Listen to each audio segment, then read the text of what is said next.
We are now calling the meeting to order. The time is, of course, now I can't see it. 5:33, January 18th, 2022. And this is a meeting for the City of Portland's Police Academy Commission, Subcommittee on Bylaws and Internal Processes. This is a public meeting subject to Oregon state law and the City of Portland's administrative rules and will be recorded.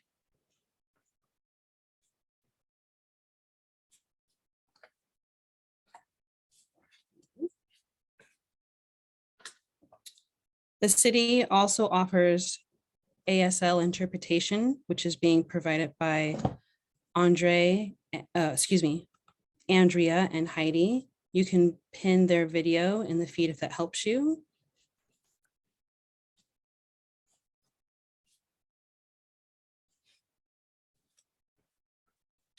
There is also Spanish interpretation for this meeting. Sorry, this is Talia Ramirez, the Spanish interpreter. Hi, Talia. Hi. Talia and Ruth. And hi, Ruth. Can you please give the information on Spanish language interpretation? Hola, ¿qué tal? Muy buenas tardes, bienvenidos. Estamos aquí precisamente en esta cita el día de hoy, es enero 18 a las 5:35 de la tarde. Vamos a empezar con algo de logística y vamos a ver con este comité y subcomité para ver en este proceso interno y tratar de ver cómo hacer responsable a esto de la policía. Vamos a estar ahorita, empezamos ya con la junta. Empecemos. Thank you. The City of Portland supports access to meetings of the Police Academy Commission and can provide other language support. Please email in advance of future public meetings, either as a response to a public notice or directly to Portland Accountability at portlandoregon.gov to ask for other assistance, including language interpretation. In language and interpretation in other languages. Woo, yeah. Okay.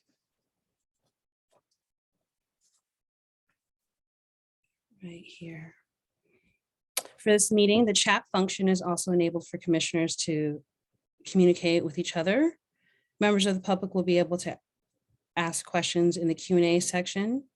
We would like to be clear, not all questions will be answered in the meeting, but if the question is answered, both the question and answer will become part of meeting record. To access, just click on the Q&A icon in the middle of your screen.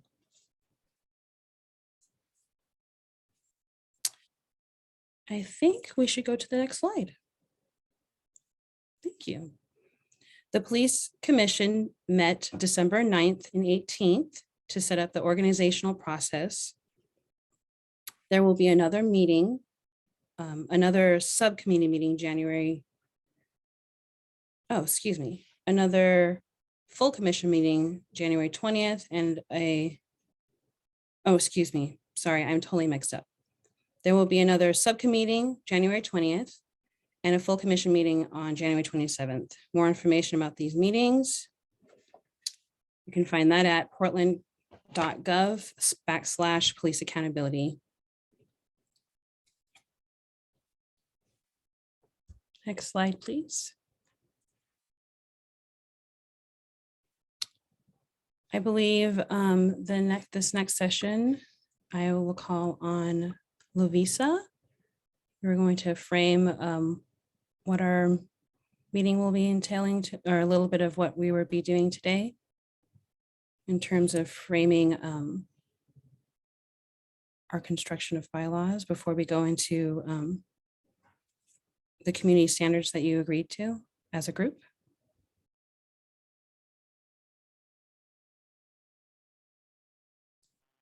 Sure. Hello, everyone. I just wanted to say thank you, everybody, so much for being here, and thank you for all of your work over the holiday weekend.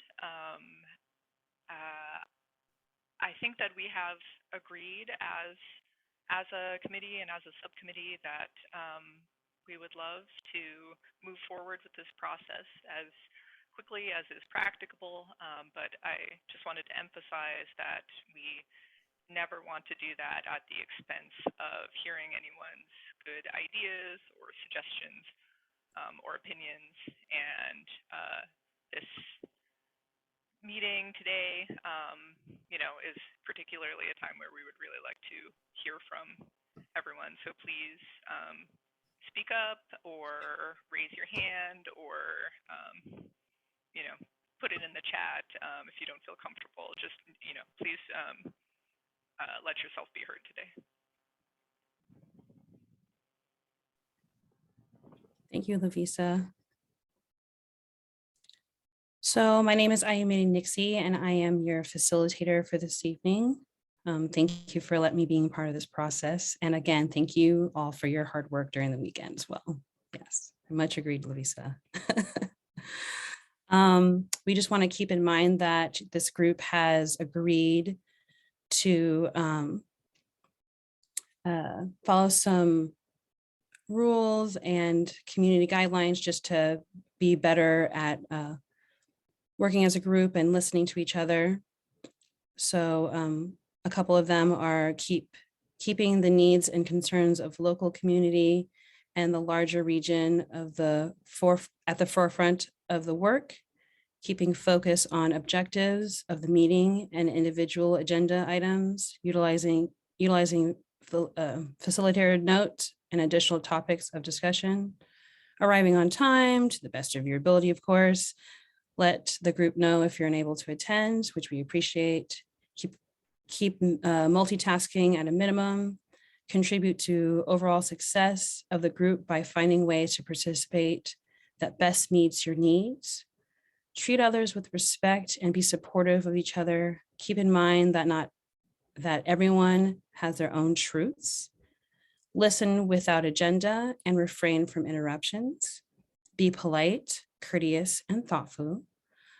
Assuming good intentions from our colleagues and collaborators, challenge ideas rather than individuals, approach different opinions with curiosity and to seek understanding.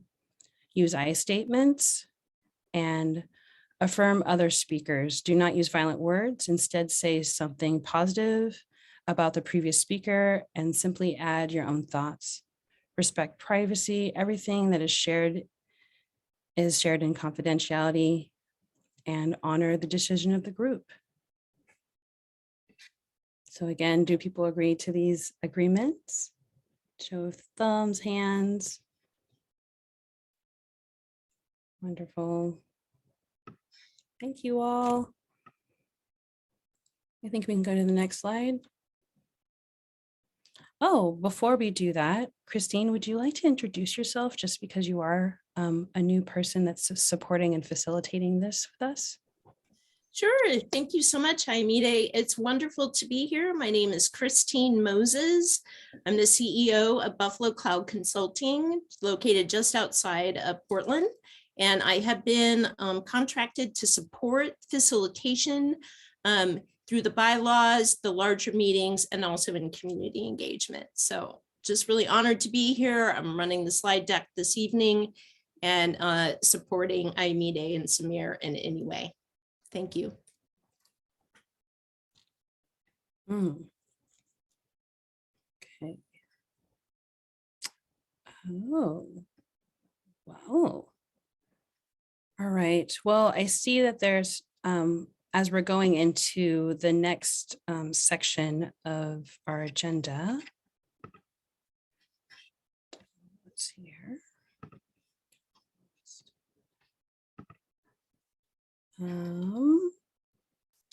So we are going into the bylaws section, but I see that there is a note in the chat about a part of the agenda that isn't part of the bylaws that isn't on the agenda.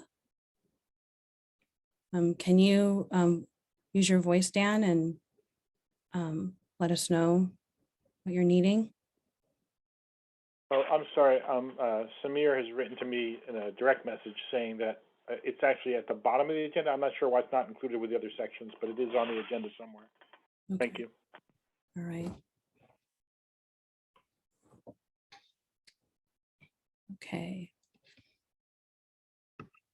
So at this point, we're going to be going into the presentations from Catherine and Sophia. And then operating rules will be presented by Angie. And, oh, how do you say your name, sir? Is it Mikelo? I don't think he's here. Oh, He wasn't at the last meeting. I I don't know. see him. Oh, is he here? He's Okay. muted. Yeah, I Yeah. see him in the participants. Okay. It's pronounced Mikolo. Mikelo, thank you. I just want to make sure I'm saying it right. So Mikelo, and then membership changes by Debbie and CMOB.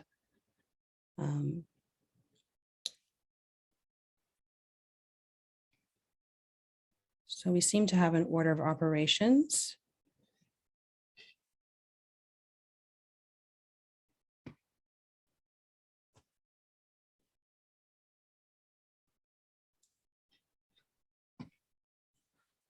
Okay, well, I guess I just want to put forward that I drafted the subsection I was supposed to be working on and got a response this afternoon, I think it was, from Zoe in Germany, and she can't come tonight, but she did have some comments I'm willing to prepare to put forward. I'm hoping that we can discuss them in the same part of the agenda with these other sections that were worked on.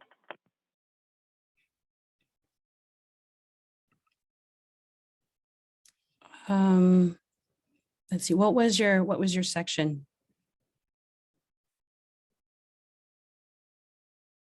It's listed down at the bottom. It says officers and subcommittees.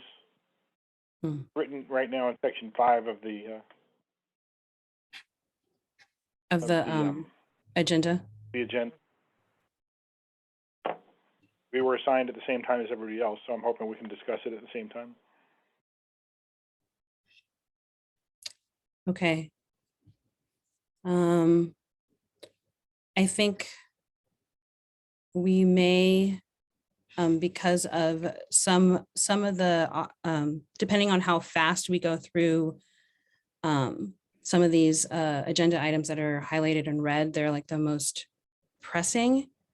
And I believe that that one can also be discussed at another meeting time. But I think depending on the speed and efficiency with our group tonight, I believe we'd be able to get to those as well. So for the sake of time, is Catherine, are you ready? Sure, and I think Sophia is here, and then Jason was also involved in the work on this. So I guess I would just invite them to jump in as well. But happy to just walk through what we put together over the weekend. And we did try to capture the discussion that occurred last week. So the quorum is a simple majority of active members. So we did try to capture the concept of active membership, understanding that another group, the group dealing with membership, will be defining that term active, but we did try to capture that concept that if the commission goes down to 18 members, then the majority would be, it would be a majority of 18. We would not require a majority of 20 if the commission, the active members of the commission are less than 20. So that's what we did on quorum to capture the discussion last week. Would it be helpful for me to stop after each section or just go ahead and explain all of what we did? I would say give a pause just to give people some chance to absorb, and if there are any questions that people can ask before you go into the next section. That sounds great. So any feedback on the quorum issue?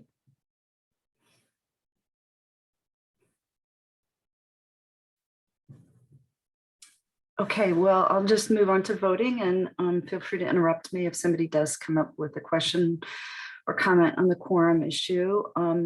On the voting, again, we tried to capture the what seemed like the direction the group was heading last week, where we outlined that we will use a modified consensus decision-making process, and that if we cannot reach consensus, that we will require an affirmative vote of 60% of those present and voting.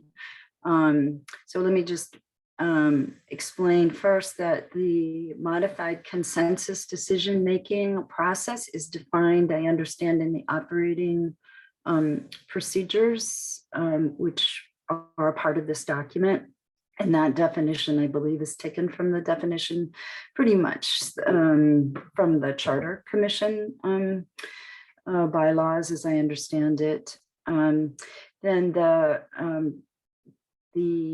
a couple of points to make on the voting language that we have here. We did go to the 60% threshold, higher than the simple majority, not as high as some of the thresholds that were put out there. I think we felt, last week, I think we felt like we would just draft this at 60% and see how comfortable people were. It seemed like we had a couple of competing principles when we discussed this last week. The desire to really encourage consensus building and make sure that all voices were heard. So that's why we wanted to go above a simple majority.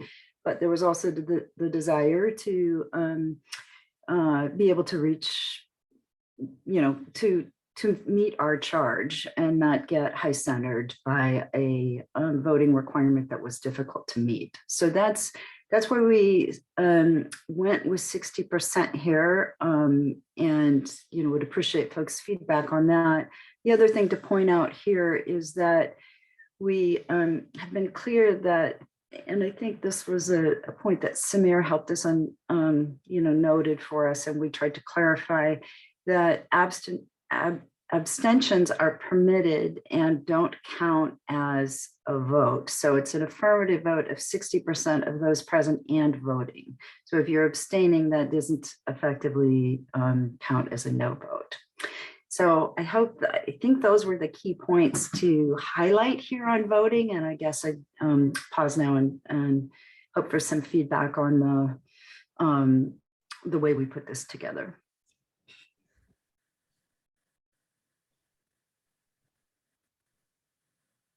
And I also invite Jason or Sophia to weigh in if there's anything I neglected to explain. Catherine, this is Sophia. I think you did a good job. Thank you.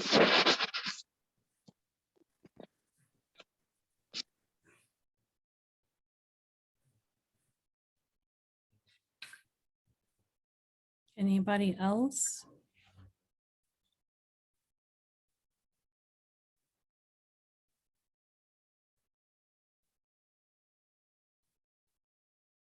Hi, this is Lavisa. I have a comment. I wonder if it, first of all, thank you so much for drafting this. I guess I wonder if it might be helpful, sort of in light of the conversation we had about the definition of consensus last time. I wonder if it might be helpful or useful to include some language clarifying what consensus means. Consensus that we're trying to reach, something like, or if this language exists somewhere else, someone speak up and let me know, but something along the lines of consensus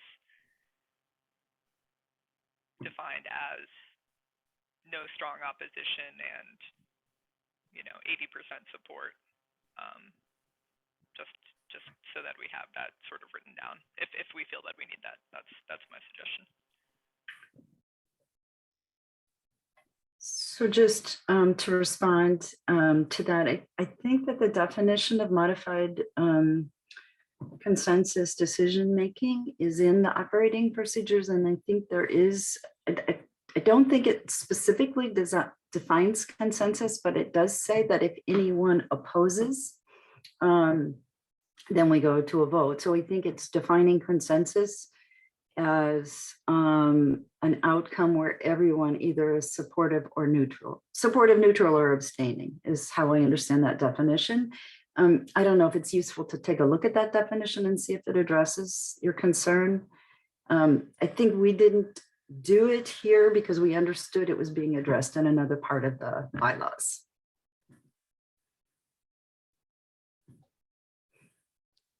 Are there any other comments? I see Dan, your hand is raised. Yes, I uploaded last meeting. I started a table showing the difference between different percentages of thresholds for voting, and I modified that a little bit. I updated a little bit so that now it shows not just 60% and 2/3 and 70%, but it also has the 50% plus one essentially, and a column to compare them, so you can see the difference. If anybody's still pondering whether percent is adequate or not, I looked at this, and then at first I did it wrong, and I was ready to change my mind, but then when I saw my the finished table, I'm actually comfortable with the 60%. My comment. Thank you, Dan. Am I able to share my screen and put that up there? Can we make that happen? Yes, thank you.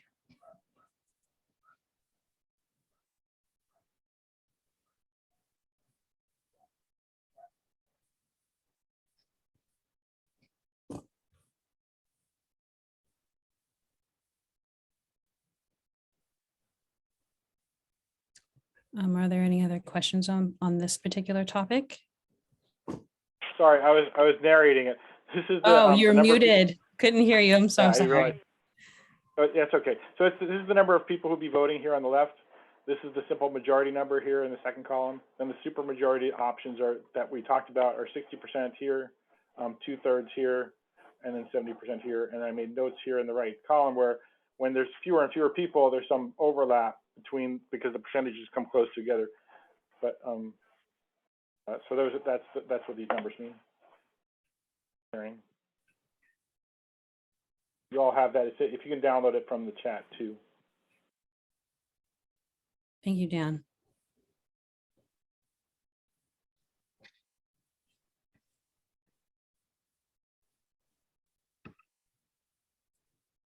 So it seems, does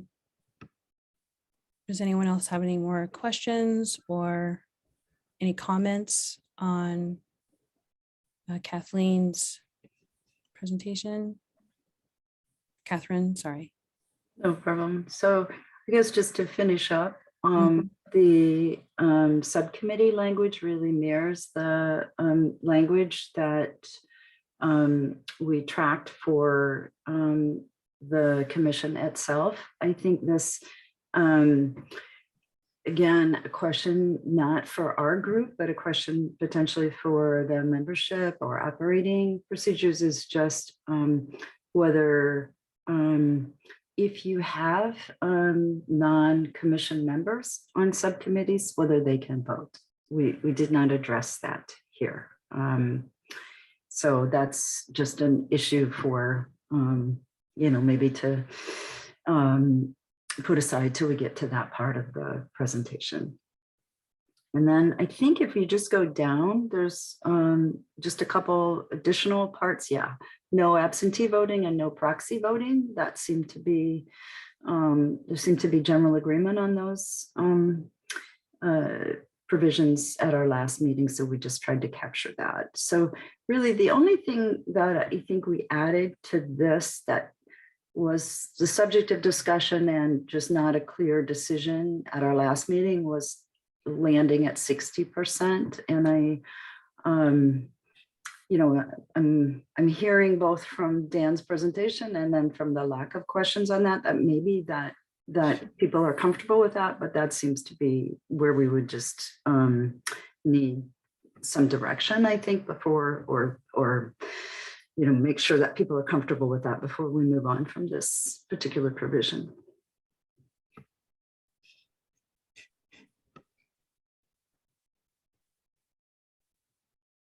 Jason, did you have comments on that? Okay.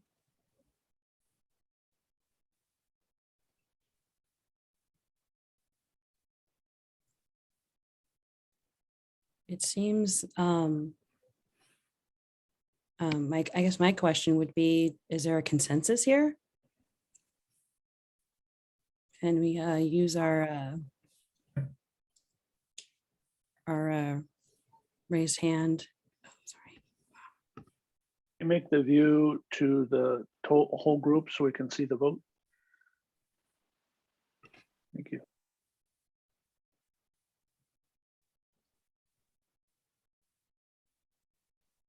Looks like We have unanimity. Yep.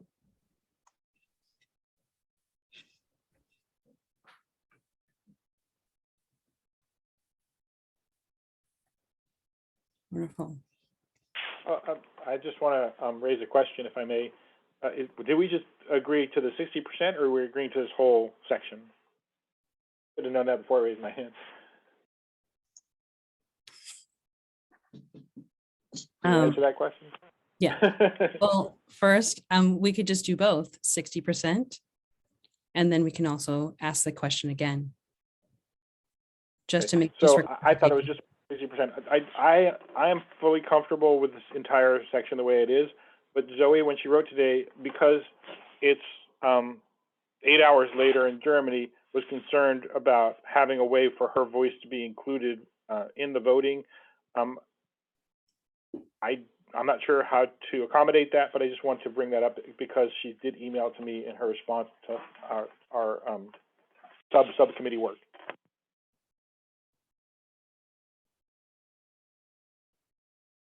It seems that, I mean, at this point, you're not working within the rules of the written bylaws, but I'm thinking that just overall, a proxy vote or absentee vote isn't allowed. Jason? In our next section, we'll talk about leave of absence, which may Yeah. solve Zoe's problem. Okay. I have kind of a proposal that is kind of a consensus between the 2 points of view, which is that Zoe could feel free to weigh in and say, this is how I feel about it, and we can consider that when we're voting without it counting as a vote. That way she gets to participate in the discussion without us assigning a vote to what she's writing. Sophia, I see your hand up. I just wanted to make one comment. My understanding was that this vote that we're having is the vote for the draft to bring to the full committee for a full vote. So that was my understanding, that it was not a final vote, but it was just a vote for us to forward this to the full committee for review and vote, and then a group voting as a committee. Yes, you're correct. You're correct on that. Yes. I'm sorry, one more thing. In that case, I know we have someone in Germany, and I do believe we will have, I mean, I'm talking, but I think that she will have a chance to vote with the full group. And maybe this one, as it was suggested, she can weigh in on it, and we can go from there. Those are just my thoughts. Thank you, Sophia.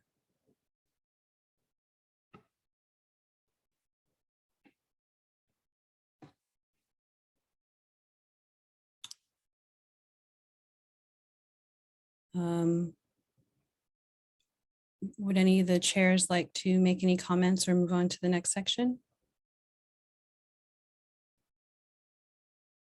No. So I see that there was a consensus with this section, at least with this group. And I would assume that we can move on to the next section.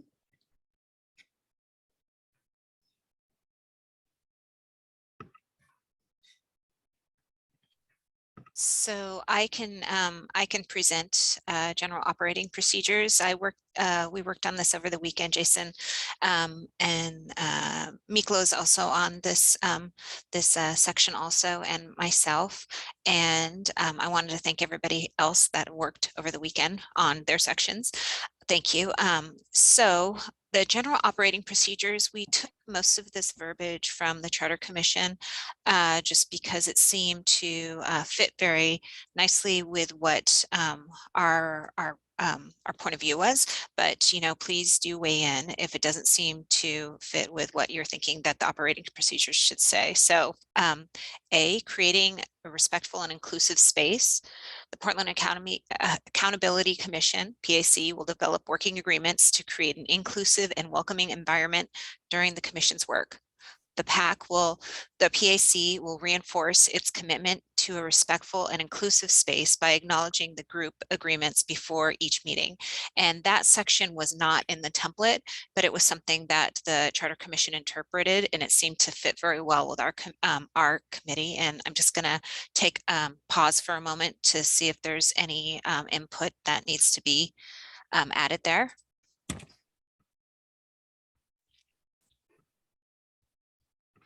I only have one thing that our organization is called the Police Accountability Commission, not the Portland Accountability Commission. Oh gosh, look at that. Sorry. Jason was typing like a madman. So thank you for bringing that up. Thank you for getting our name right, Dan. I appreciate that.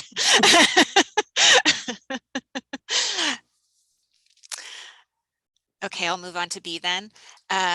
Disclosure of conflicts of interest. Commissioners are required to comply with the entirety of the Oregon Revised Statutes, Chapter 244, Government Ethics, and Portland City Code, Chapter 1.03, Code of Ethics. A commissioner is required to make an announcement of the nature of a conflict of interest each time the issue giving rise to the conflict of interest is discussed or acted upon. The announcement needs to be made on each occasion when the commissioner is met with the conflict of interest. For example, an elected member of the city council would have to make the public announcement one time when met with the conflict of interest, but only one time in each meeting of the city council. If the matter giving rise to conflict of interest is raised at another meeting, the disclosure must be made again at that meeting. PAC staff is obligated to record and keep all conflicts of interest that are announced during each meeting. If it is found that a commissioner did not disclose a conflict of interest, the PAC staff must alert the other members of the commission of this instance as soon as the incident is known. Any potential or actual conflict of interest noted by PAC staff will be included in the recommendation report provided to City Council. And I just do want to kind of circle back because we didn't really go over general operating procedures at the last subcommittee meeting. So this might be new to everybody. And yeah, thank you. Does anyone want to make any comment on that? This is Debbie. Down in the second to the last sentence, I think that should be incident, the third to the last word. But I could be wrong. I don't know. Think about it.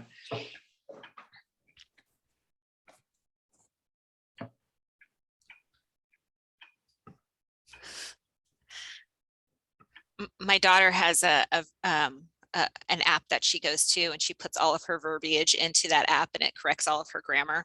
Grammarly. Maybe we should put it in Grammarly and check. So, or just underline it so someone remembers to check. You know, something. Yeah. Thank you.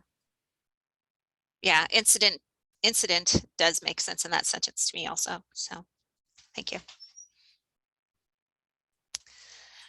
So moving on to C, modified consensus decision making. The commission will make decisions collaboratively. All viewpoints will be honored, respected, and have appropriate time for consideration. To make a decision on any proposal matter, the commission may receive informational briefings, Commissioners will deliberate on proposals after deliberation. Commissioners will identify whether they are supportive, neutral, or in opposition. If all commissioners are supportive or neutral, the proposal or matter passes. If any commissioner is in opposition, commissioners will take a vote or table the proposal. I see Dan has his hand up. Yes, I actually had my hand up at the end of the last one, but it applies to this one too. So when I did my draft, I made, this is just kind of a formatting thing before we get to, before I get to substance. I made it so the sub paragraphs underneath each section, subsection, so like A or B in this case, and C, would have small Roman numerals on them, so that when if we need to refer to the bylaws, instead of saying, oh yeah, that 4th or 5th paragraph down in section B, we can say B sub 5 or something like that. So that's just a formatting suggestion. I think it'll make it easier for us, like Commissioner Iona was just trying to reference one of the sentences. It'd be easier if there was a number on it. In terms of the modified consensus, I'd like to see something more specific about how the proposal gets made, because it says that we'll make a decision on a proposal. It says we'll deliberate on proposals, but it doesn't say how the proposal gets put forward in the first place. So I had some language for that in the outline that I sent around, and I don't know how people, can I read that in to the record now? Is that okay?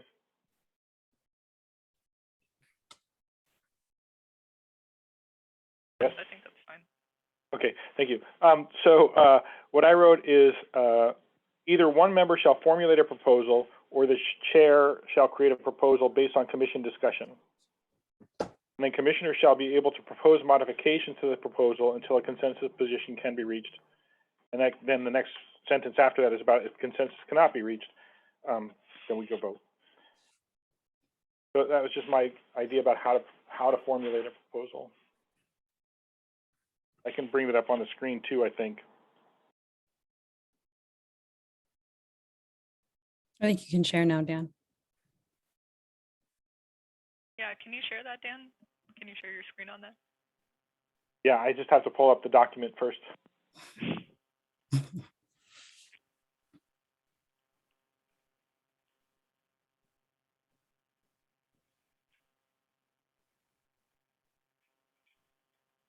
I'm going to bring up the one that has Zoe's comments on it.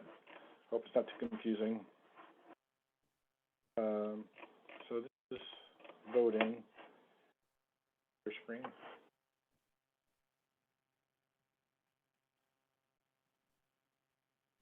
Oh, very narrow. All right. So here is the sentence I was just reading. You all see that? Yes. Yep. There's two sentences.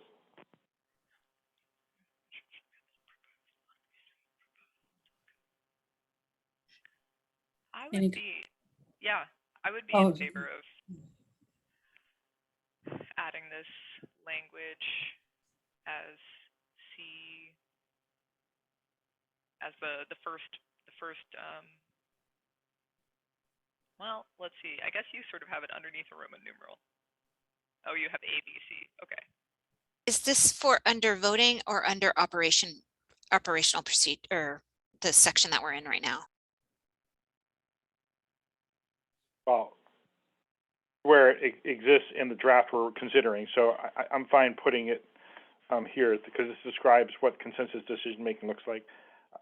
I had it under voting because that's where I drafted it. It's fine to put it here.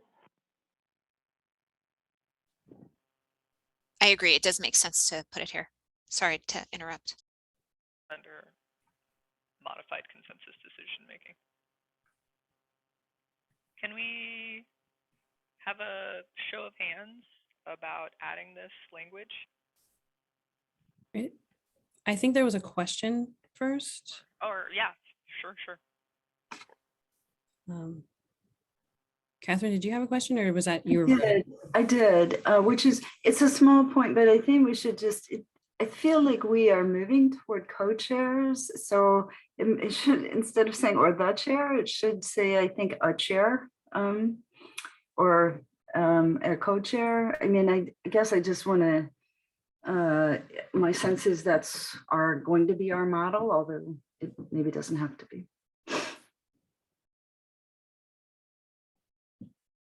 Well, as it happens, that's the section of the bylaws that I worked on, well, sort of with Zoe. But I think that here it would be okay to say whoever is chairing the meeting at the time. So I mean, if you have to put the chair with a small c or something, but the idea would be that whoever's chairing the meeting at the time would listen to everything that's being said and say, okay, what I'm hearing is blah, blah, blah, blah. Does that work for everybody? And kind of what we're doing tonight. So that's, I don't know if it matters if we say a co-chair or a chair, because we haven't got to that part yet. So it might be better to leave that vague until we deliberate on that part. Okay, this is a small point. Are there any comments or questions that need to be added? I see no's. Wonderful. Small weird nag.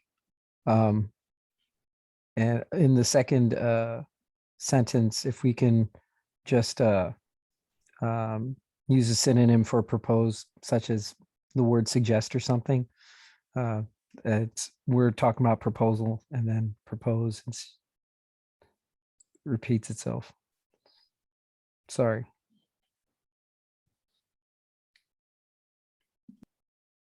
And thank you. So now that this sentence has been changed, does everyone agree to the way the sentence structure is now?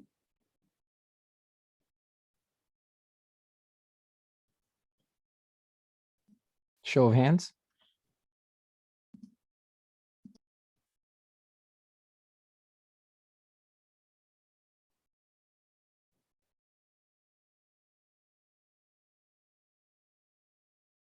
I think it looks like we have consensus. Yes. Okay, I guess everyone can put their hands down.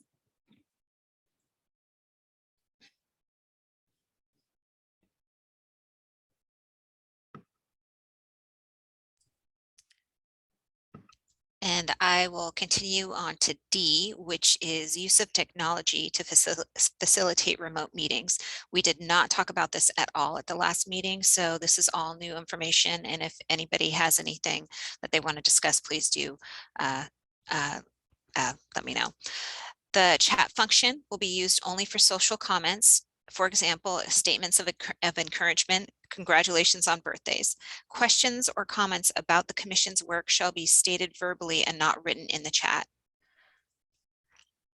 The polling function will be used to determine if commissioners are ready for a formal vote or if more deliberation is needed.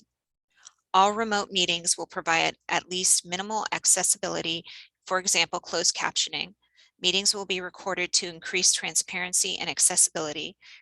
Recordings will be uploaded to the PAC website within 1 week.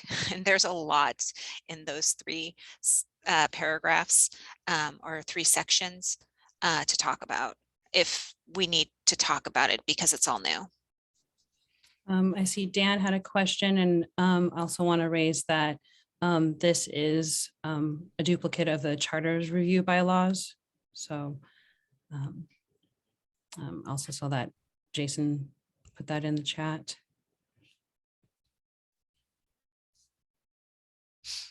Dan,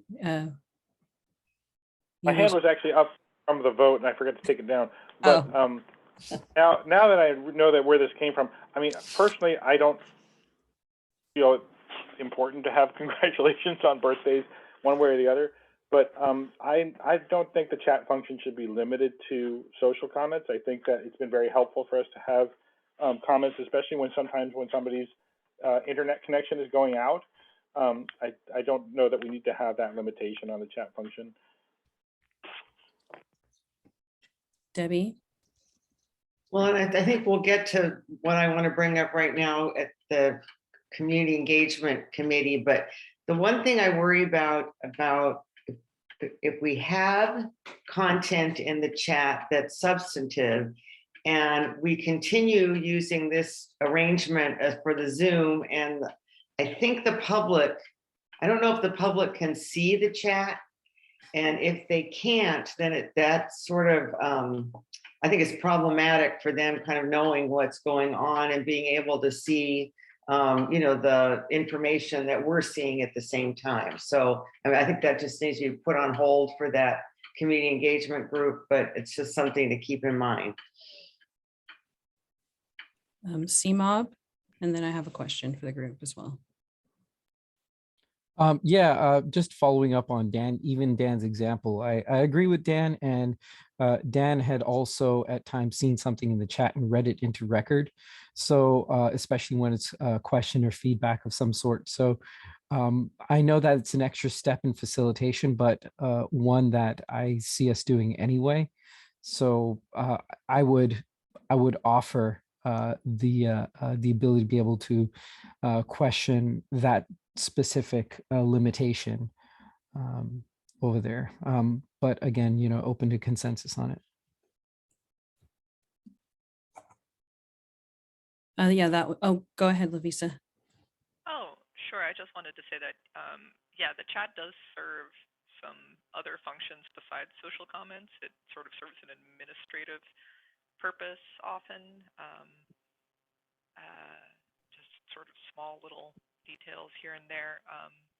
And also, just in terms of accessibility, I think maybe it was Mikolo who earlier put in the chat that they were not able to speak at the meeting because they were on public transit at the time. So in terms of accessibility for commissioners who might be not able to speak verbally into the record, I guess in that case, I'm interested in keeping the use of the chat so far as we can use it in accordance with public records rules.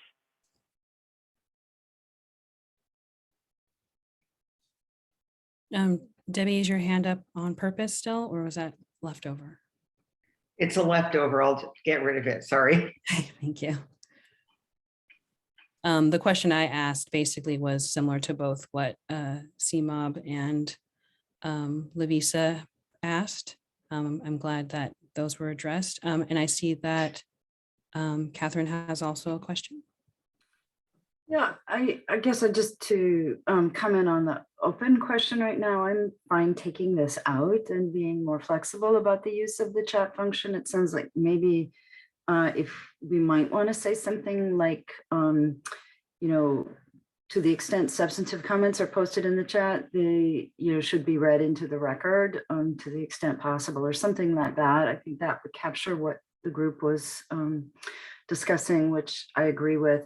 And this is just an issue I have. I recognize it might be a sensitive one, and it may be for the other group, but I think it would be helpful in terms of both our work together and the public's work with us if people could, to the extent it's possible for them at the moment, to keep their cameras on, and that should be a aspirational standard, that people who are engaged and participating in the meeting as commissioners have their videos on so that people can understand who is present at the meeting and have engagement there. Now, I understand that there's going to be some times where people can't do that because of their personal situations or where they're meeting, but I guess I think an aspirational standard where people, if possible, can have their cameras on would be helpful in terms of our ability to work together and our ability to engage with the public.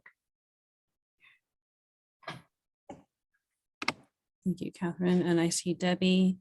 And then I might suggest, depending on how long this goes, that we might put this in a parking lot, just so we can move on to more, since this hasn't been discussed prior to this moment, that we table it if there isn't consensus reached. That's my suggestion.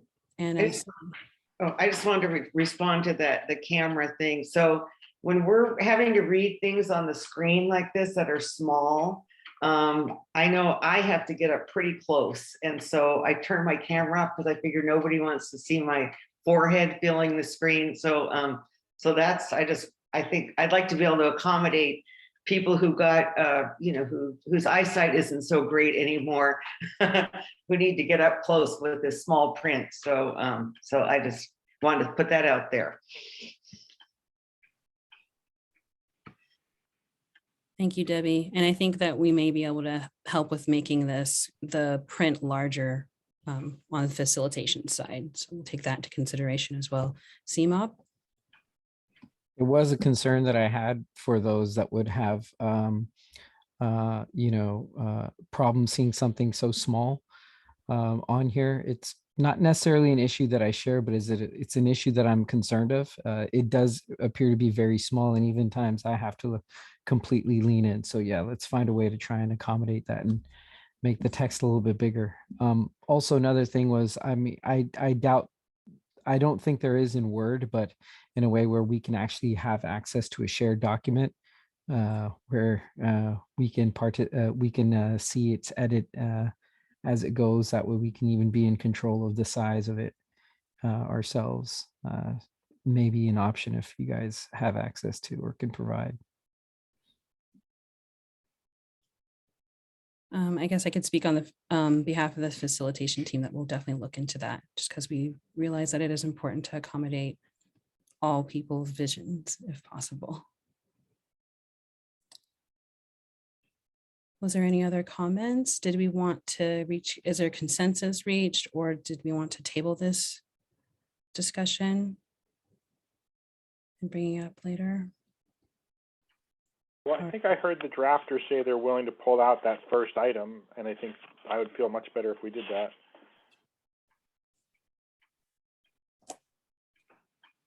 And or we can add in the thing that Commissioner Hussaini suggested, where if something substantive is put in the chat, it should be read into the record by the chair or the facilitator. I think that was Catherine. It might have been CMOM. Sorry if it was. Or I'd actually hope that with the community engagement discussion that we will end this webinar approach to the Zoom meetings and have the public have actually access to the chat. And then we'll know that everybody who's here, I guess, unless maybe if you're on a phone, I don't know how that works, can actually see what's in the chat. If there's a link to an important document, they can click on it and see it at the same time we do.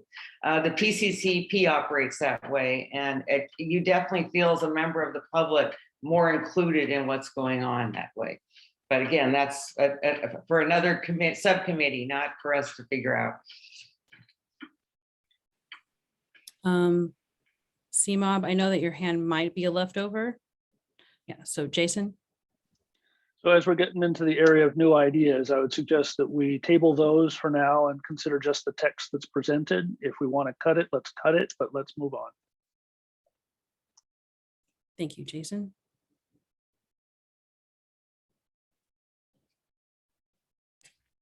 And I will continue with E, public participation. The Commission values public participation, involvement, engagement, co-creation, and collaboration. Commissioners are encouraged to engage community networks outside of public meetings. Information obtained from those engagements should generally be recorded and brought back to the Commission for discussion.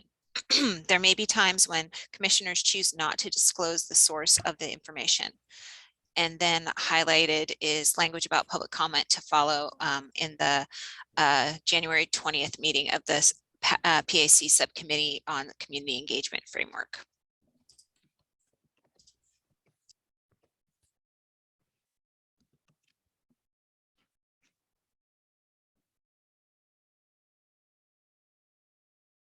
Jason, your hand is still up. Is that on purpose? Okay. This is also a duplicate of what the charter review bylaws have, just to put that in record. Are there any questions or comments or feedback?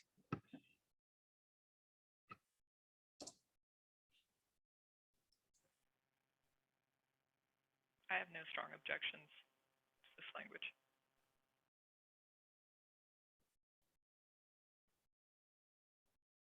Anyone else?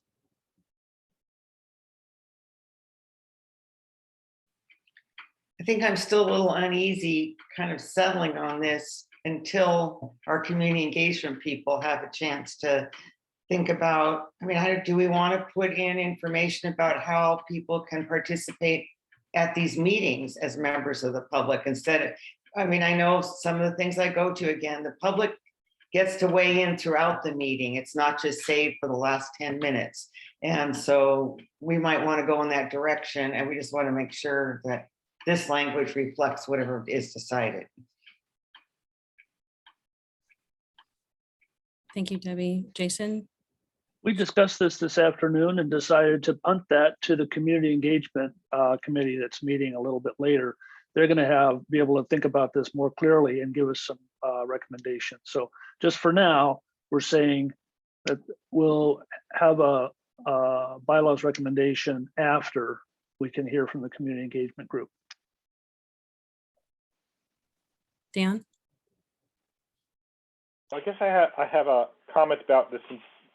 A large part of this section, I think the thing about how to vote is important, but some of these other things are operating rules that are, it could be in a separate document about how we operate that has nothing to do with bylaws. We don't have to modify the bylaws when we come up with changes on them. And I see here that we're going to add stuff here about after the subcommittee and community engagement meeting, but then that may be something that we're going to develop even over more time than we want to spend on the bylaws. So I think it would be good for us to think about having a separate document with rules in it that are not bylaws, so that they can be more easily changed as they develop. That's just a suggestion, just in terms of not locking ourselves into something.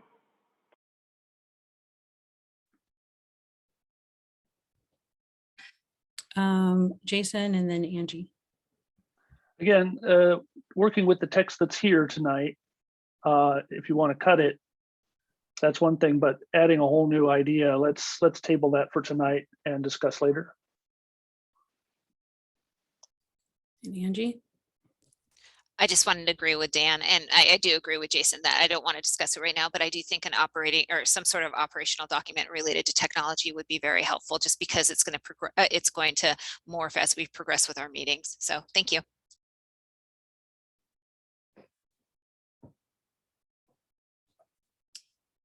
Okay, so it sounds like this particular section is going to be put in the parking lot for now. Angie, is that the rest of your section? I have it really small, so I can't quite see. It's the entire section. Yeah. Yeah, we are finished with that. Now Okay. it's to membership changes. Awesome. And then Jason, I saw your hand, and then CMOB, I saw your hand as well. Yeah, I didn't hear sending the entire section to the parking lot. I heard that Dan brought up a new idea. I was suggesting that we send that to the parking lot for now, creating a separate document which has more instructions for commissioners.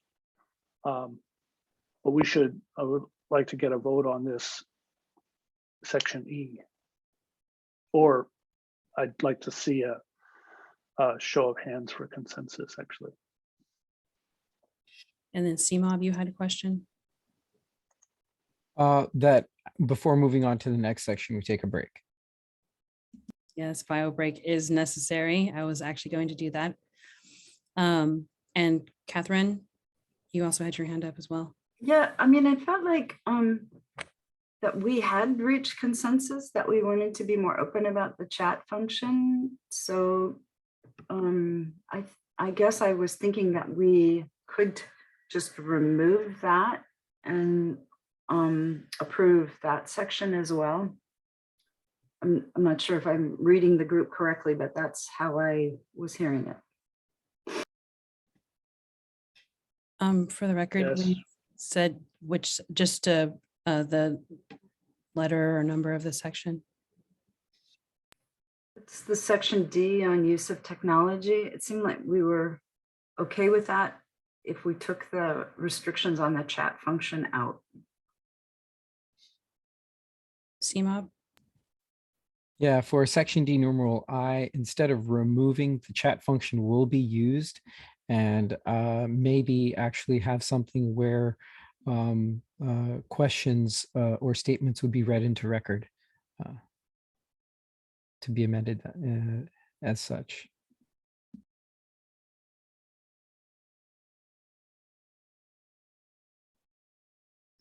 Debbie? So I'm just curious about how Roman numeral 2 under D fits into our modified consensus approach.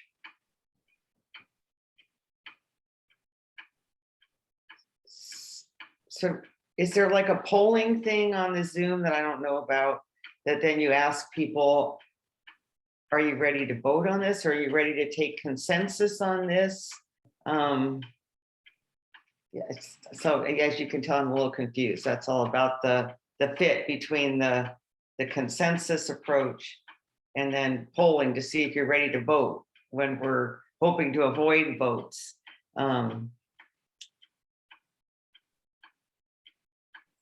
Jason, it seemed like you had your hand up. And you looked like you could answer, no? Well, I can answer that the polling is a simple tool within Zoom to gauge, a vote, perhaps make it documented in some way. So you Just think because it's there doesn't mean we have, there we go.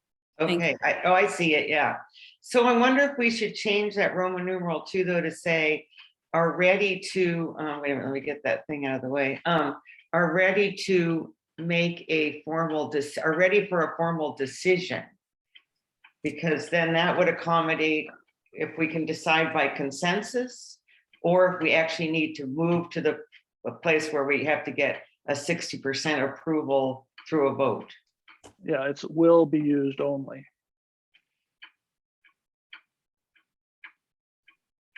Okay. Dan, and I think then we need to take a bio break after your question.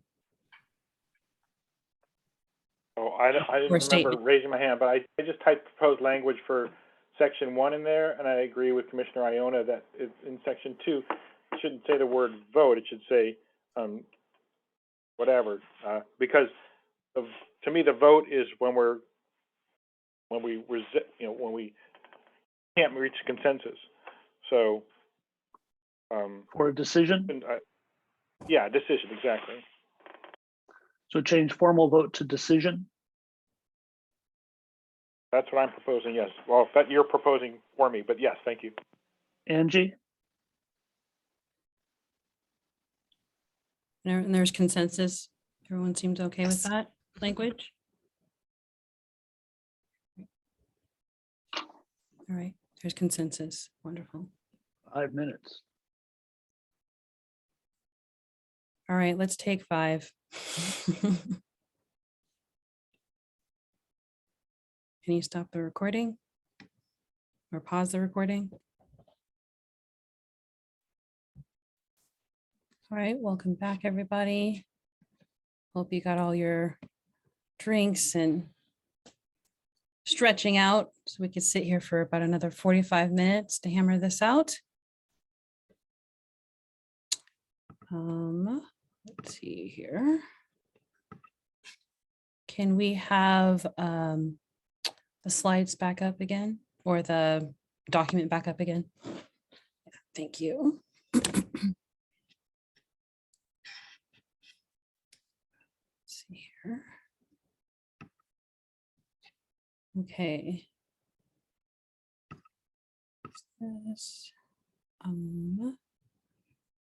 So we just finished. So I guess we're now going into membership changes. Does that sound right to everyone? Okay. And I am not, oh wait, I believe that's Ann. Oh, excuse me. That's not Angie, sorry, that was just you. I just did that. I can't see on my document who that is. Oh, it's Debbie and CMOD. Oh, thank you, Debbie. You're welcome. Picking up. Yeah, my stuff is just all squished together. So I'm like, I can see what's happening, but I can't see who the name is right now. So Thank you, Debbie. for speaking up. Facilitation fail. I know. Thanks for speaking up though, because I did my job. Someone used their words. So thank you. Simone, do you want to present this or would you prefer that I do it? I would prefer you do. You did the heavy lifting on that. I'll Okay. acknowledge. Sounds good. So this, I fortunately, Samir was able to get an updated version after I got a couple extra comments later this afternoon, and this is it. So, so this is, talking about people who, members who have, who need to leave or not participate, and what we do about that. So some of this, of course, comes from the, the city's template and look, other places that we look for ideas. So first section is removal of members' resignation. Well, that's the overall title, resignation and leave of absence. So A, all members serve at the pleasure of city council and may be asked to resign or be removed at council's discretion at any time unless authority exists requiring a different process. I think we just copied that from someplace. I don't think that those of us who worked on this didn't spend a lot of time talking about that. Okay, second section, any member who does not give notice to staff on more than 2 consecutive occasions that they intend to be absent from a scheduled meeting will be considered inactive. 2 absences without notice within a year will result in removal. Commission staff will keep attendance and inform commission co-chairs, and that obviously will still have to be decided, the co-chair thing, of unexcused absences, and co-chairs shall inform the commission in writing that those members are inactive. Inactive members are excused from subcommittees and quorum calls. Inactive members will be referred to council for replacement. So that's section B. Any questions, comments?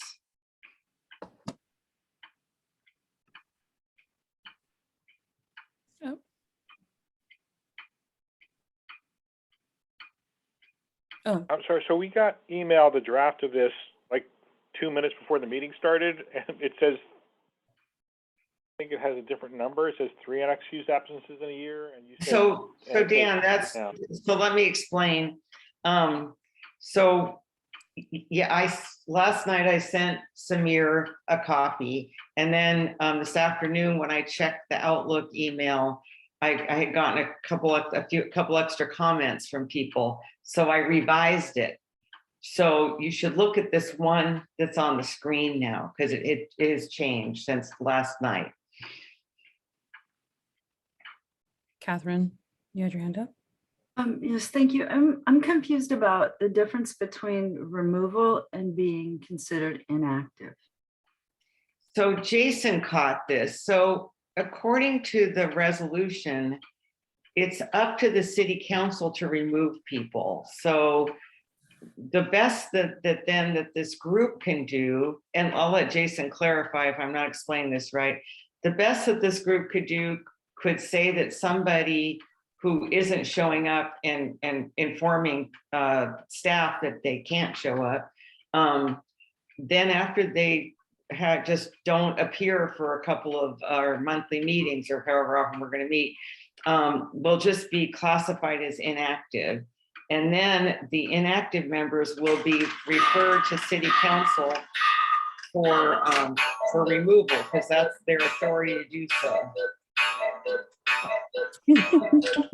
Sorry. The reason why I need to always be on mute when I'm not talking. So, and at least it wasn't midnight, huh? So then there's even more. Okay, so does that make sense? Jason, do you want to elaborate on that? I'm sorry, I'm trying to catch myself. Yeah, unfortunately, waiting for city council to remove members could hamstring us in terms of quorum and voting in certain scenarios. So we want to sort of set, if people are not participating, be able to set them aside for a moment, to define them as inactive, and then correspond through the staff with council about removing those persons. There's another conversation to have at some point about corresponding with staff about adding, about creating alternates or approving new members. I just wanted to double check. Thank you, Jason. Sophia, did you have your hand up at any time? Okay, just wanted to double check. And then Angie, I believe that you had a question. or comment? I just have a quick question. This is all meetings, including subcommittee meetings. This is not just regular regular commission meetings. In my mind, anyway, I mean, we should check with Lovisa and CMOB. It would be our regular monthly meetings because we don't even know sort of. I was kind of thinking, that's why I said that, because I was kind of wondering the same things. Yeah, I mean, maybe we need to have separate rules for the subcommittees. I don't know, but in my mind, this was for our full commission meetings. But that's obviously something this group and the bigger group will need to make a final decision on. But do you think then, if that's a question, I wonder if that should be clarified in here, if that's the direction we decide to go, that if you miss 2 consecutive full commission meetings, then you get on this list of being inactive. Well, and I see the 2 absences without notice within a year will result in removal. And if those are commission meetings, those once a month commission meetings, it's a lot less restrictive than if you're talking about the subcommittee meetings too. That's the only reason I brought it up. Thank you. Yeah, no, I mean, I agree with you. I think that since the thought that this lower threshold of just 2, then it seems like you would want to just have that apply to the full commission meetings. But then the thought is I mean, this is just unexcused. I mean, if you really can't come, and you tell somebody, the staff, then it doesn't count towards this 2. This is for when people just don't even let anybody know, they just don't show up, and figured that 2 would be enough in that category. And I think it should be full commission. I mean, if that's where you're headed, I think that makes sense. Jason and then Dan. It says scheduled meeting, so that would be full commission and subcommittees as written.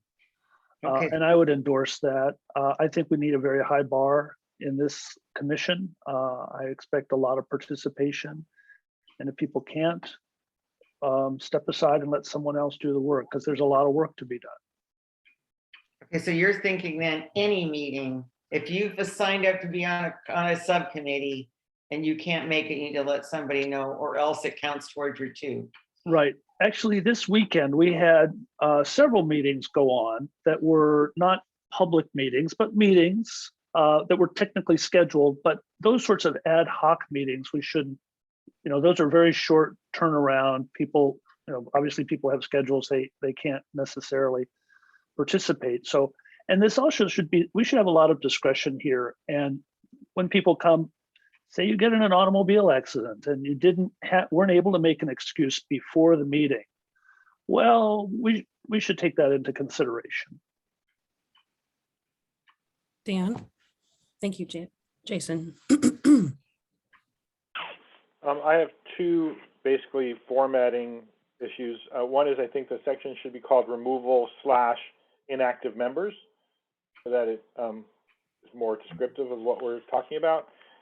And then the second one is that what's now sub 1, I think really is 3 different thoughts in one place. So I would suggest making each sentence its own sub number.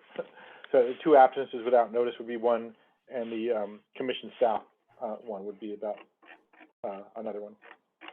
Okay, so say that again. So you're saying you would start another section where it starts out 2 absences without notice? Right. Okay. Because it's a different thought. One is not giving notice on 2 consecutive meetings. Another is 2 within a year. Okay. Yeah, just like that. But that's All right. okay. Okay. And I'm looking at my Word document so I can read this. And so somebody, Samir, or whoever is controlling the screen, is that getting changed on the Zoom? I'm not looking at the Zoom right now. Yes, It yeah. has been. Okay, good, thanks. Okay, well, so now that's based on what we just said, it sounds like what we're talking about in this is scheduled meetings means official subcommittee meetings also, but not like the little informal gatherings we had over the weekend to get these written. So people have a concern about that. I think probably now maybe is the time to say it. Maybe we could say public meetings.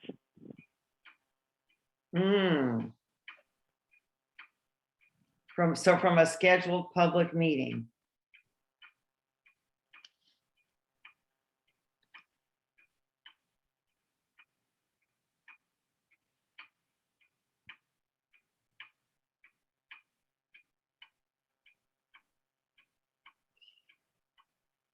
To Dan's point, I like that formatting. I think that makes a lot more sense because it is a melange of ideas, a mishmash of ideas all in one paragraph.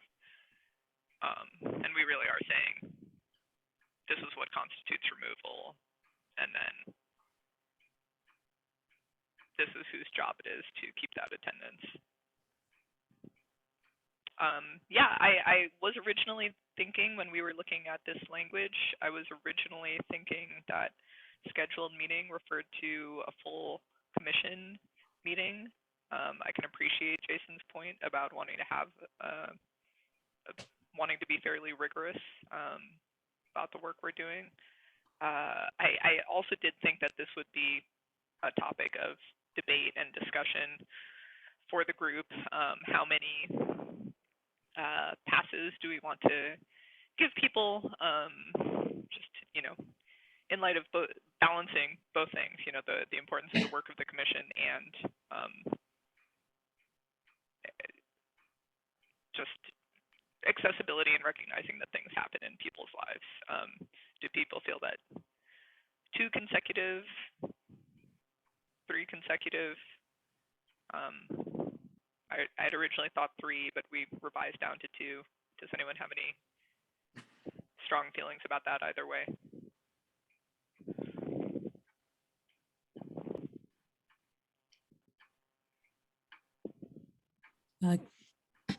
Catherine? Just a point of clarification. So are 1 and 2 really the same thing? So it's 2 consecutive occasions puts you in an inactive category, and then 2 absences will result in removal. Is item 2B2 also a consecutive absence requirement, or is it just any? I mean, there seems like 2 different standards. One that requires consecutive absences, and the other is just absences within 1 year. Yeah, I see what you're saying. And I wonder then, I mean, 2 consecutive, it seems like you would want to have a very high bar for that. If you do it twice, like, you know, within 1 month, that's pretty bad. I wonder if we might want to change the one about 2 absences without notice within a year will result in removal would make, and we're talking about inactive in the first sentence, because as Jason pointed out, we can't remove. And then in the second one where it's 2, if we're doing the whole year, would we want to make, and including all public meetings, would we want to make that 2 a little bigger, like 4 without notice within a year will result in removal? Those would be non-consecutive absences. And I don't have the answer to that. I'm just, I see what you're saying. And so, yeah, I'm wondering if we should be distinguishing consecutive from just random absences from public meetings.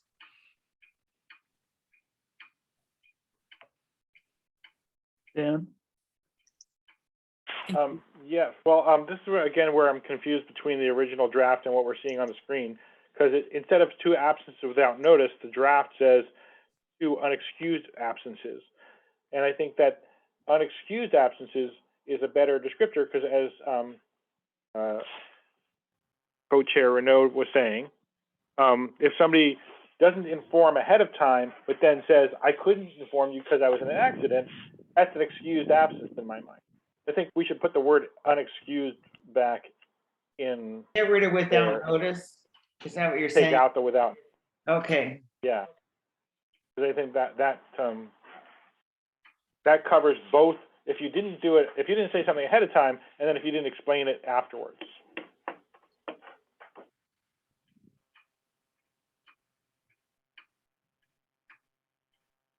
Okay.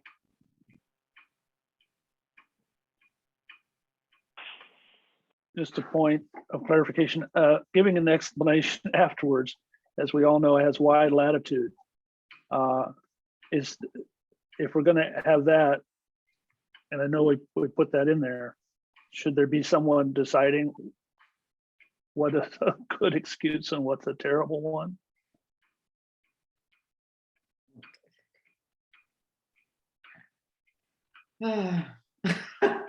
I mean, I'm looking at Samir. oh, good. Or even better, one of our new co-facilitators. Oh, good. I was wondering about that because I don't want to push either direction. You know, I'm supposed to be neutral here. But when I think about life, unexcused or excused absences, like if you were in school, like if you were sick, car accident, you know, children being sick, you know, those kind of things, I think would be, you know, that would help with people's ability to participate and then not participate if they're having, you know, accessibility issues with their family or their bodies. I know technical difficulties happen as well. You may be able to try to attend a meeting, but your computer is not working. That's also something that occurs, especially when we're doing using an online format. So maybe having some kind of clause of like talking about those things.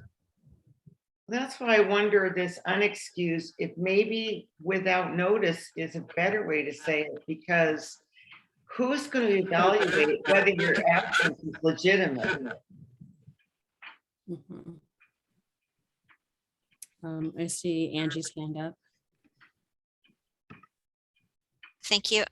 So I'm kind of going back to Catherine's comment in that the I talks about becoming inactive, and then one talks about becoming inactive, and then 2 says, okay, so it says more than 2 consecutive occasions. So basically on the 3rd occasion, you become inactive. And then it goes down to number 2, where it says 2 absences without notice will result in removal. So I kind of think we should start in number 2 with, after becoming inactive, any further unexcused absences will result in removal. Is kind of what I was thinking about for the verbiage, but that's what I'm proposing right now. Anyway, and as far as deciding upon, I think we need to talk a little bit more about how we decide upon what's considered excusable as opposed to not excusable. And I expect that as we go through the year and you know, lives take over and think, you know, there's all sorts of variabilities that happen that might be that might change, that might morph. So just my 2 cents. I saw CMOB, Lavisa, and then I want to read something that's in the chat. I agree with Angie. I think one of the things that I have a question is that, you know, when it comes to being able to make a decision as to, you know, what's excused, how that process is done, I feel like we might be stepping on legal territory. and was wondering if Sarah Ames, our city attorney that's in attendance, would have any feedback on any potential obstacles that we might be dealing with here. Legality wise, I know this is not an employed relationship to a certain extent, but just want to ask that question, get some feedback, and see if there's anything that we're missing over here or should be observing regarding legal logistics. Thank you. I just wanted, I think the last meeting, the bylaws committee, I raised that only the city council may remove members. And so this will result in removal language if you have 2 absences, unexcused absences. It seems a little problematic because it doesn't say who's removing them. And I think you kind of answer that question definitely in the later thing where you will report to the council which commission members are on inactive because of their lack of participation or lack of notice about their lack of participation. And I think that that puts the ball in the court of the city council to decide whether those folks should be replaced. So I think that that is probably less problematic than saying that 2 unexcused absences will result in removal. I don't have it in front of me right now, but that. Do we say removal by city council to make it to emphasize that it's their authority? Right, you could say for consideration of removal by city council or consideration. I mean, you've got replacement in there, which pretty much it says it all, huh? Yeah, it does pretty much say it all. So you can have inactive members, and and then leave it up to them whether somebody, because I think Jason pointed out you have a lot of work to do. And you have a short time frame, and you need to kind of have really people who are engaged and active. And I appreciate that you're spending a bit of time thinking about this. I also was wondering, I mean, just from the time frame that you have to do your work, whether you really want to wait for 2 absences within a year, or whether you want to have a shorter time frame to consider moving people to inactive, even if they're not consecutive absences. But that's a policy decision. That's not a legal question. So thank you for letting me speak up. Lavisa, and then Catherine, and then Seema. Thank you so much for that, Sarah. I appreciate it. I was going to say, my suggestion would be maybe for B1, maybe we change it to any member who does not give notice to staff on 2 consecutive occasions. Maybe we drop them more than 2 consecutive occasions, because I think another commissioner pointed out that gets us into the territory of somebody missing 3 meetings. And then, yeah, I guess I was originally before Sarah Ames weighed in, I was going to say perhaps we should change item 2 to, may result in removal, or something that, indicated that the removal would be sent to the council, but the council ultimately is responsible for the removal, and we don't control that. So just some thoughts, but I, don't feel incredibly strongly about either of those. Just some suggestions. Catherine, you took your hand down, or was your question answered? No, I just had a quick comment, which is maybe we could just take out that clause, and it, especially if you take out the more than. So if you, in number 1, so any member who does not give notice to staff on 2 consecutive occasions that they intend to be absent or inactive, then others know they're inactive, and then inactive members are referred to the council for replacement. So that's functionally doing, I think, what we're talking about in 2, which is removing the person. So that may be a way of just avoiding the confusion that sentence or that clause causes. CMOB, and then I like to say some things. I was actually along the lines of Catherine. She kind of spoke for me over there. Do have, now that we're talking about this, with the, I do have a little problem, a little confusion about the more than 2 consecutive occasions around that. Yeah.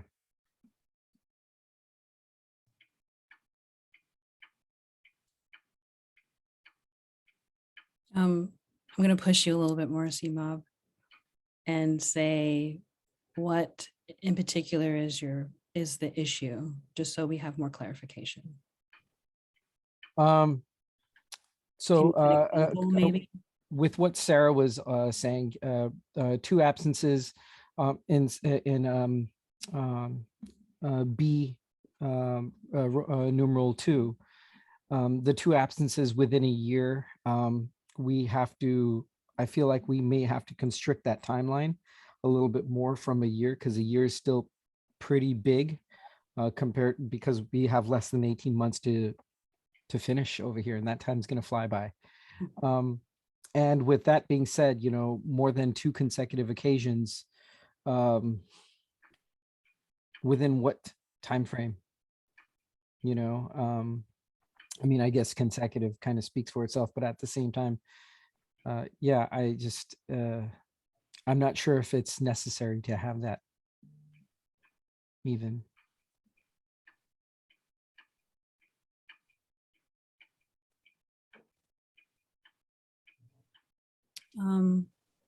I'll table my question for a moment, or my comment for a moment, just to see if anyone has any feedback, or Sophia. I just want to say I'm kind of agreeing that this is a little dicey, the verbiage and how we might tackle that, considering that it's not in the power of the members of commissions members to remove anyone. But I do feel that there should be some language such that if there's becomes something and there's definitions in that, I will call it habitual unexcused absences or something. I don't know how to phrase it either. I think maybe we should think about that a little more, and then of course refer it to the commissioners, the city commissioners, for review and possible and actions. Maybe we should even say what it is, and which includes possible removal, maybe something to that effect. That's it. Thank you, Sophia. Any other comments? One thing I'm wondering about is, do we need B, or no, it's not a B, it's a little Roman numeral 2, because, or do we need, I'm trying to think, it feels like there is something that kind of doesn't fit between the thing where there's more than 2 consecutive versus 2 in number 2. And do we just want to say, if you miss 2 meetings, it doesn't matter if they're consecutive or not, and you don't give notice, then you become inactive, and then you're subject to replacement by city council. I mean, is that what we want? Is that what our intention is with this? I like that, Debbie. I think I would if we were operating according to our operating procedures, I would propose that we do 2 edits. One of them would be on B1, and it would be the more than, remove more than, and then the second would be removing B2 just entirely, because I think that you're right that B2 is basically covered by under B4, we say inactive members will be referred to council for replacement.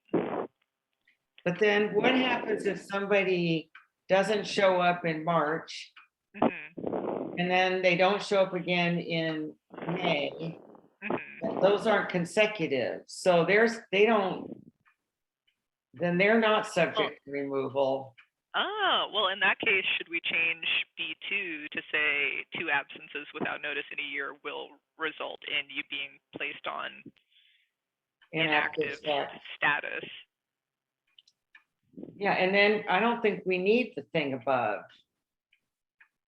I mean, we need to say that thing about not giving notice, but if we're just gonna say, if you miss 2 meetings and you don't tell anybody about it in a year, you're on the inactive list, and we're gonna send your name to city council and so you'll be replaced.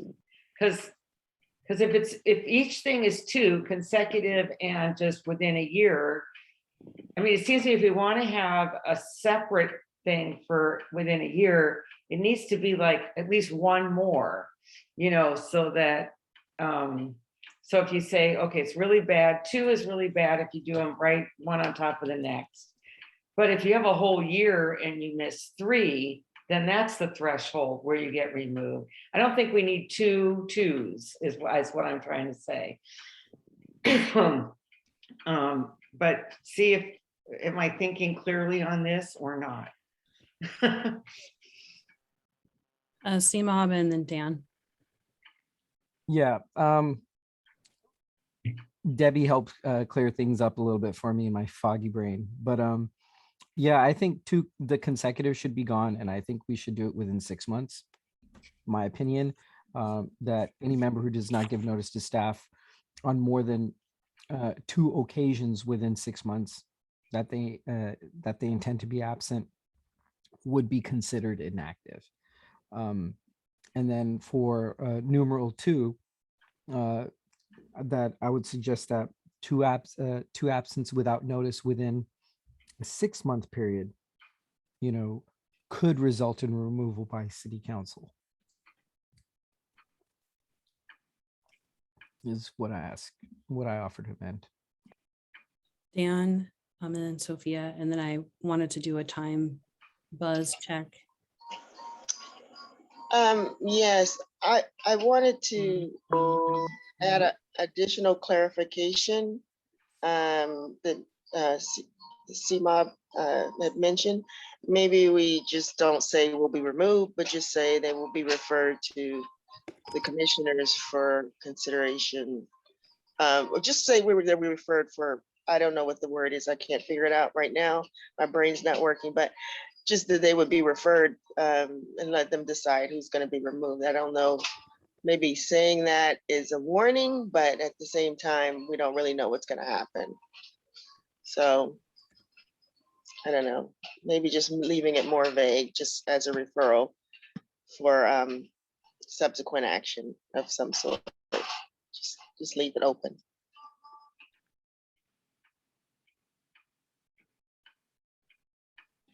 So I believe that if we take the word consecutive out of number 1, we can just remove number 2 altogether. And it just says they'll be considered inactive, and inactive members, and actually we should split number 4 into 4 and 5.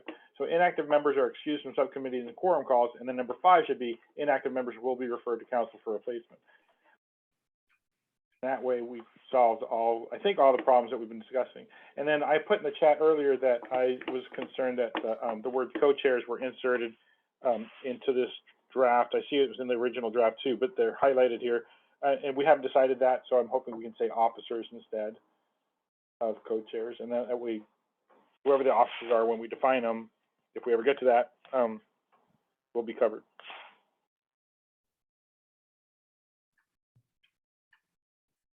Okay, that makes sense to me, is to get rid of that Roman numeral number 2, because he covered in Roman numeral number 1. I just want to make sure that having them as inactive is not tying our hands related to quorums and voting. That's the one thing I'm worried about. The number 4 says if you're inactive, you don't count towards the quorum.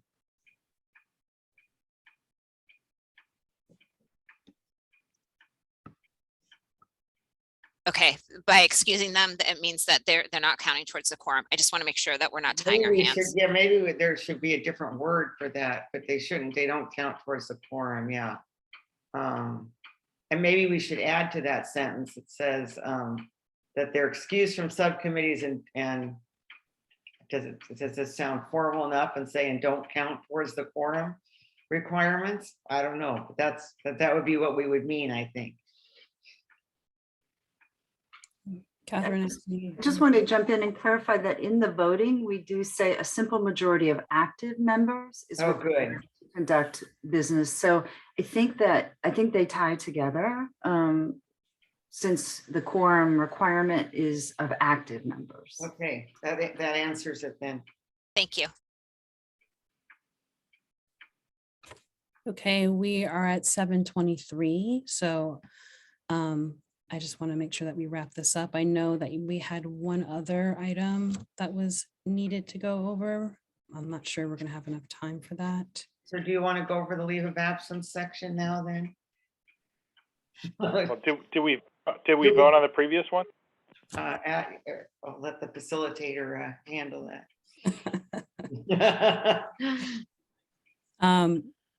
Well, you asked the right questions. Have you all reached consensus? Can I see a show of hands?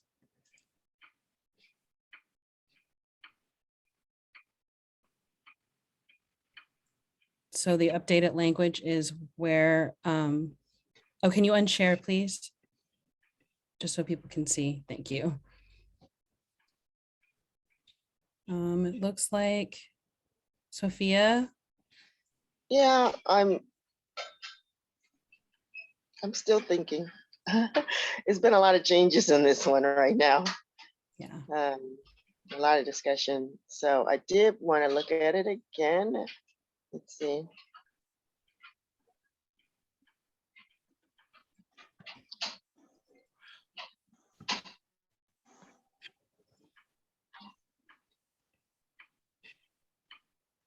So the way it reads right now, any member who does not give notice to staff on any two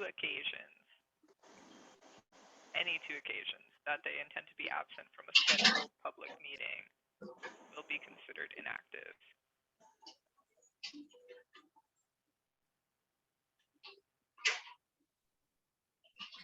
Inactive members are excused from subcommittees and quorum calls. Inactive members will be referred to council for replacement.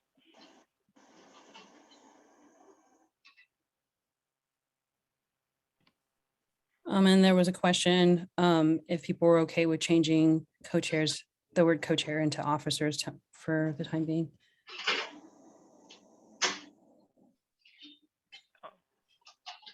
That last question was asked by Dan Hanneman. Yeah, thank you.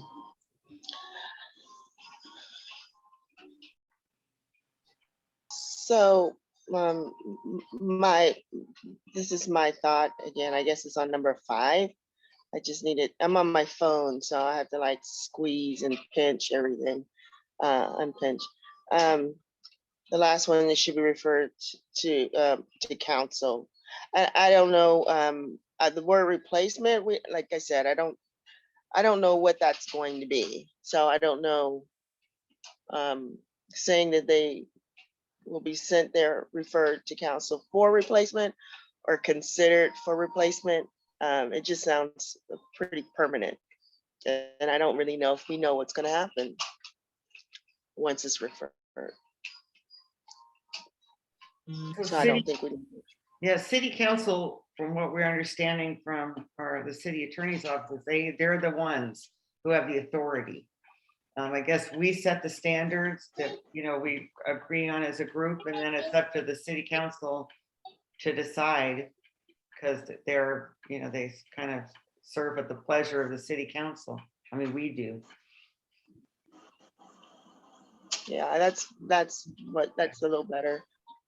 Okay. Thank you. And I guess city council can say no, huh? Yeah, that's my concern about that statement. It was like, it's not up to us. Right. I mean, so I don't think that wording was good for the situation, because it didn't really it didn't really reflect what actually might happen I take because your we don't meeting. know. Yeah, I take your meeting, Sophia. That sounds And good. I then. take that consideration for. Yeah, I replacement. like consideration too. Yeah, I'm good. Okay, so just to clarify, there is now consensus, because Sophia, I think you were the only one that was, okay, great. So we're at 7:27, and I know that initially we wanted to have some public comment. Or there was some time for that. We have 3 minutes. And I see people's hands are still up. Are y'all taking them down, or is there questions? I just want to make sure before I, thank you. I did notice that Miklo had their hand up. Oh, It's thank down you. now. Okay. I don't know. Are you able to talk, Miklo? I wasn't sure. Yeah, I'm sorry. I was just raising my hand for consensus. I thought so. Yeah. Thank you. Just want clarification. Thank you, CMOB, for pointing that out again too. So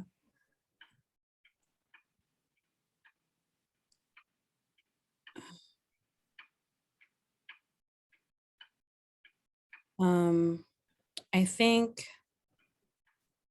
we'll probably end up just, since we're at 7:29, if I know that, can you put up the slides, Christine? Because I know, or not, excuse me, I can look at the agenda. We had, wow, when that gets done and my screen goes crazy. Can't see anything. All right.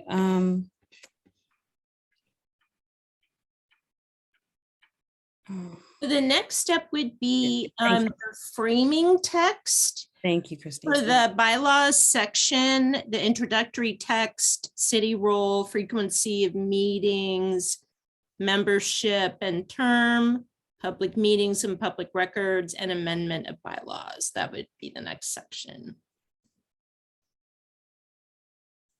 Thank you. Text, yep.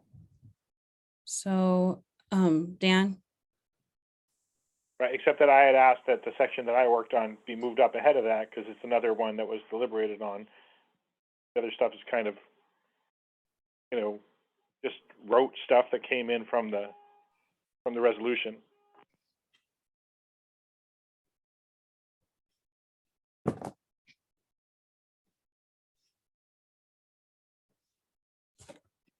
yep, that is very true.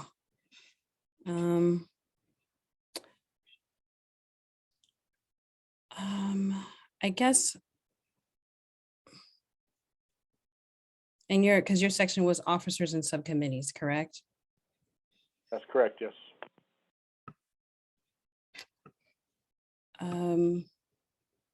Actually, we're out of time, but Samir, actually, I want to ask you a question, if you could unmute yourself.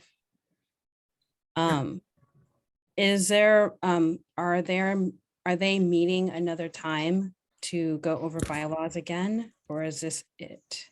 Oh, yes, definitely. thought There will be at least one, possibly 2 more meetings of this subcommittee before needing to present a full slate of bylaws to the full commission. They will both happen in February or early March, Okay. but no date has been confirmed yet. Okay, I just wanted to double check on that. As far as I knew that we were having meetings, but I wasn't sure if we had any time scheduled. So thank you for that. I am going to have to adjourn our meeting at this time. Apologies for not having public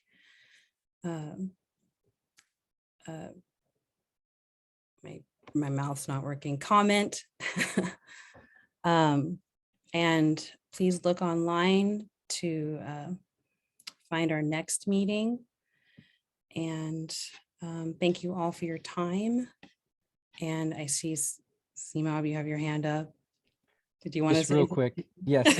I don't know if my attention was stolen from me for a quick second. I'm not sure if the next two meetings for this month was read into record. No. Oh, well, Um, yes, it was earlier. It was the 20th for the community engagement and then the 27th for the full community. Appreciate it. Thank you. Yes, you're welcome. Thank you. And I'm sorry for the time being cut short, but we got a lot of work done and appreciate your time and your energy in doing this process. And we will update you on when our next meetings will be held publicly and continue this process of creating our bylaws. Thank you for your time. Thank you. Thanks, everyone. Thank you.